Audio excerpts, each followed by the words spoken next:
और आपने शांतिपूर्वक तरीके से पिछले 12 घंटे से 12.5 घंटे से संयमित तरीके से लोकतांत्रिक तरीके से सरकार पे दबाव बना सोशल मीडिया के माध्यम से और हजारों नौजवान राजस्थान के विभिन्न सड़कों पे राजमार्ग पे शांतिपूर्वक तरीके से जयपुर कूच को लेकर आप उत्साहित थे।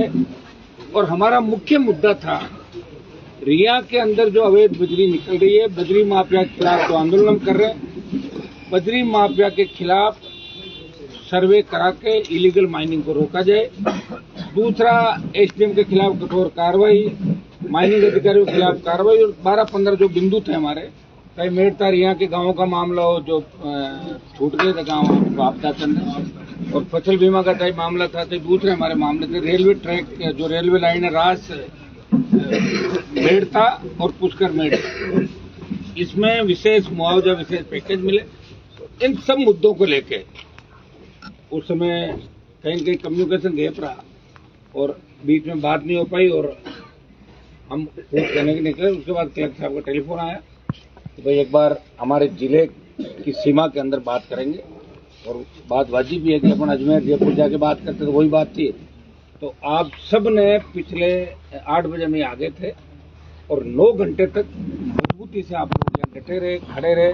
मुझे पता है कि आधे ज्यादा बच्चों ने खाना भी नहीं खाया होगा क्योंकि आसपास होटलें थी, वहाँ तो खाना खत्म हो गया। बड़ी तादाद के अंदर आप लोग थे। मैं आपको विश्वास दिलाता हूँ कि आज भी 5 बजी है 6 और परसों बजी थी 5। परसों ठंड ज्यादा थी, आज ईश्वर ने हमारी सुनी, आज ठंड नहीं है, तो आराम से अपना टाइम निकल गया। मैं कलेक्टर साहब को भी धन्यवाद दूंगा, एसपी साहब को धन्यवाद दूंगा, तमाम अधिकारियों को कि ये आपके बीच आए और जो हमारी मांगे हैं, सरकार से भी बात होगी उच्च स्तर पर, हमारी सारी मांगे सरकार ने मान ली है।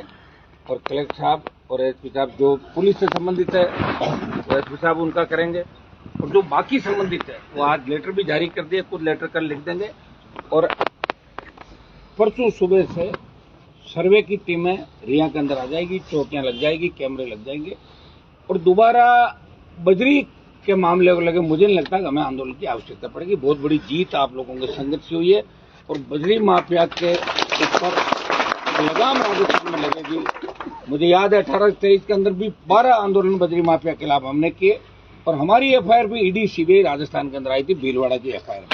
निश्चित रूप से यहाँ जो नागौर से आपने हुंकार भरी, दिल्ली तक इसकी आवाज जाएगी, और आप सब लोग इसी तरह संगठित रहें। अन्याय जहां भी होगा हम आगे भी लड़ते रहेंगे। बहुत बहुत आप सबको धन्यवाद। अब एक बार दिलीप जी आपको कुछ डिमांड बता रहे, कलेक्टर साहब बता रहे, जो मांगे थी वो तो बता दी हमने आपको, सेम ही आप थोड़ा सा बता दें। आज जो वार्ता हुई हमारी सकारात्मक रही और पूरे डिटेल में एक बिंदु पे बात हुई है, और लिखित के अंदर भी इसकी एक कॉपी सांसद महोदय को दी है, एक हमारे पास में भी है। नियमानुसार हमने कार्रवाई करने के लिए और जो अवगत कराया है एज पर रूल्स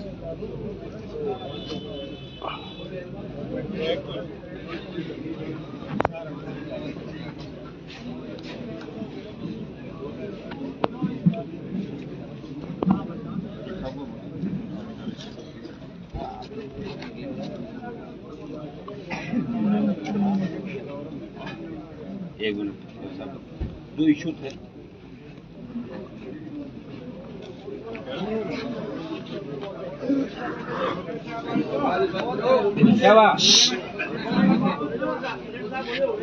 अरे तो माइक कोनी तो यही अब 5 बजे इसको सुने थी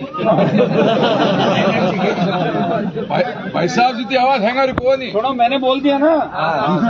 जो मुद्दे थे, एसडीएम के खिलाफ कार्रवाई, एएमए के खिलाफ कार्रवाई, माइंस माफिया के खिलाफ कार्रवाई, मुआवजे, रेलवे लाइन के मुआवजे, तमाम जो हमारे थे कलेक्टर साहब की तरफ जो अपन चाहते थे, स्टेट गवर्नमेंट की तरफ जाते थे, आगामी 2-3 दिन के अंदर सारे रिजल्ट 100% आपके सामने हो जाएंगे। देखो आज का दिन तो गया था, लेटर वेटर लिखने में आज पूरा दिन निकल जाएगा, ठीक है ना।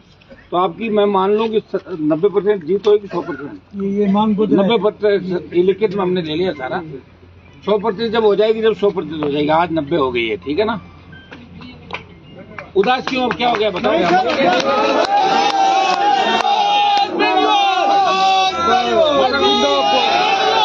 तो मैं कूच दोबारा करा देंगे तो अजी कूच करा देंगे दोबारा। अभी तो आदेश से सुने मेरी बात, रुको एक बार। अब एक मिनट आप संबोधित कर देना।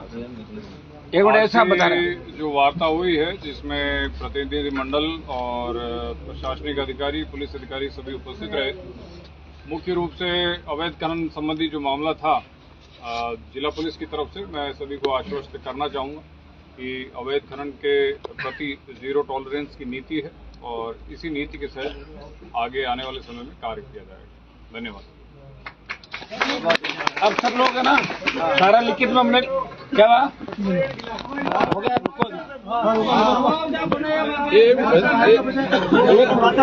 एक मिनट हमने सारी चीजें है ना, ये सारी 15 जो अपनी डिमांड थी 15 सूत्री, ये सारा लिखित में हमने ले लिया। हमारे तीनों के कलेक्टर एसपी हमारे दिलीप जी के साइन नहीं कह रहा हूँ, ठीक है। मगर पटवा जी कह दी रोक तो जाओगे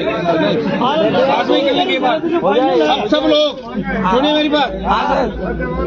ऐसा है कि हमेशा आप चाहते हो वैसा 100% कभी नहीं होता, कई बार योग संयोग होता। क्योंकि रात का टाइम था और मुझे आपकी भी चिंता थी, जिस हिसाब से गाड़ियां चला रहे थे, हाईवे था सामने और कलेक्टर साहब की इच्छा थी नागौर की सीमा के अंदर वार्ता हो, 4 बजे कम्युनिकेशन गैप रहा, नहीं तो अपने रिया के अंदर ही बात हो जाती। हमें भी तकलीफ नहीं पड़ती, इनको भी नहीं पड़ती, लेकिन योग संयोग था। जो हुआ अच्छा हुआ। कूच अब वैसे 2.5-3 साल और कौन कूच करेगा, अपने को जब इच्छा और करेंगे। अब तैयार रहो आगे के, ऐसे नर्वस नहीं होना। ये सारे काम आपके जो आंदोलन बजरी का था, जो यहाँ भ्रष्टाचार बदमाशी हो रही थी, वो पूरे काम आज से शुरू हो गए और कल परसों शाम तक सारे काम जैसा आप चाहोगे, जैसा अपन चाह रहे हो, सारे काम आपके हो गए। लिखा लिया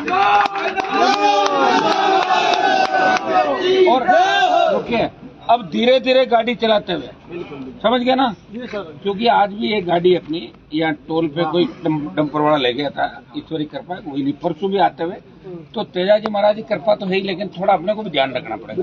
तो धीरे धीरे घर जाना है और तैयार रहना, कभी भी कूच या 12 घंटे 24 घंटे पहले जैसे भी अल्टीमेटम दे। अब आपको मैं धन्यवाद इस बात का दूंगा कि रिया के अंदर 36 घंटे में आपने 2 बार बड़ी रैली करी इस ठंड के अंदर खुद के साधनों से। मेरे हिसाब से कोई भी नेता नहीं कर पाता है। या एक दिन गए, 2 दिन गए, तीसरे दिन उठते कुत्ते लोग। और आज भी कितनी तादाद में, और बगरू दूधू से लेके भाकरोटा तक उतनी तादाद में सब गाड़ियां खड़ी।